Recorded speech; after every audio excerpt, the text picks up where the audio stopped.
The Great War is here. Game of Thrones, there's more to the Unsullied than you might expect. The moment Missandei and Grey Worm fans have been waiting for since these two first met finally happens on Game of Thrones. Before Grey Worm departs to lay siege on Casterly Rock, he and Missandei have sex in what is one of the show's boldest moves yet, because it makes a major statement about the sex drive of the Unsullied. Fans have had a lot of questions about the Unsullied and their ability to feel sexual desire, and that's totally understandable. The show hasn't fully explained what the process of becoming a member of the Unsullied entails, but Grey Worm does share new information with Missandei before their intimate moment. For Grey Worm and his fellow warriors, life has been cruel right from the start. But it's becoming clear that being eunuchs doesn't have to hold the Unsullied, or the show's other eunuch characters, back from enjoying all the pleasures the world has to offer. In case you need a refresher, the Unsullied are trained in stillbirth. Most of the boys are born to be part of the elite group of soldiers, but some are slave boys who are recruited before the age of 5. Game of Thrones has not revealed whether the Unsullied are fully castrated, but the term eunuch generally refers to a man whose testicles have been removed.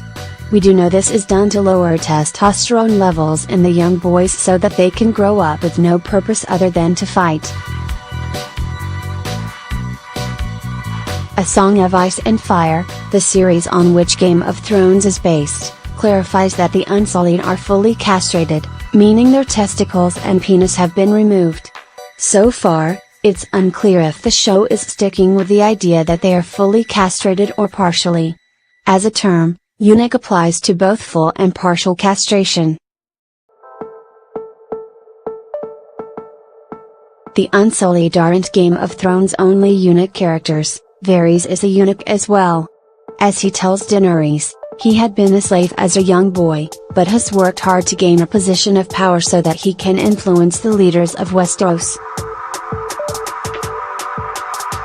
He seems passionate about helping the poor and other people that are likely to get lost in the Grey Game. Like the Unsullied, Varys was quite young when he became a eunuch. The show's other prominent eunuch character is Theon, who is castrated by Ramsay Bolton in Season 3. For the Unsullied, being a eunuch is just a part of their identity. A great deal of emotional conditioning also goes into making these men a group of soldiers known for their efficiency and lack of bloodthirstiness. Grey Worm reveals to Missandei that the masters who train the Unsullied try to find the one thing that makes each boy the most afraid. For example, if it's water, they'll throw the boy in and he'll either swim or drown. The goal is to drive out any weakness or emotion. That doesn't mean the Unsullied are incapable of showing strong emotion or fear, it simply means they have been raised most of the time from birth to push these feelings away. Sadly, these men and boys are only meant to have one goal in life, and that is to serve their masters by being the perfect soldiers. The real-world history behind the idea of the Unsullied. While few people choose to become eunuchs, in the past, many have been born into the custom for a number of reasons. Eunuchs were the preferred guards for harems, and some were masterful strategists and soldiers. Others were castrated for religious reasons or for more devastating purposes like being sold into sex slavery.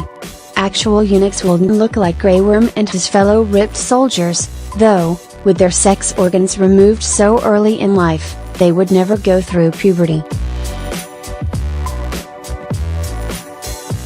This would leave them with high voices, make them much taller than most, and they would have less muscle mass. Game of Thrones isn't showing an entirely accurate depiction of a eunuch who underwent castration at an early age, but that doesn't make Grey Worm or the Unsullied any less fascinating.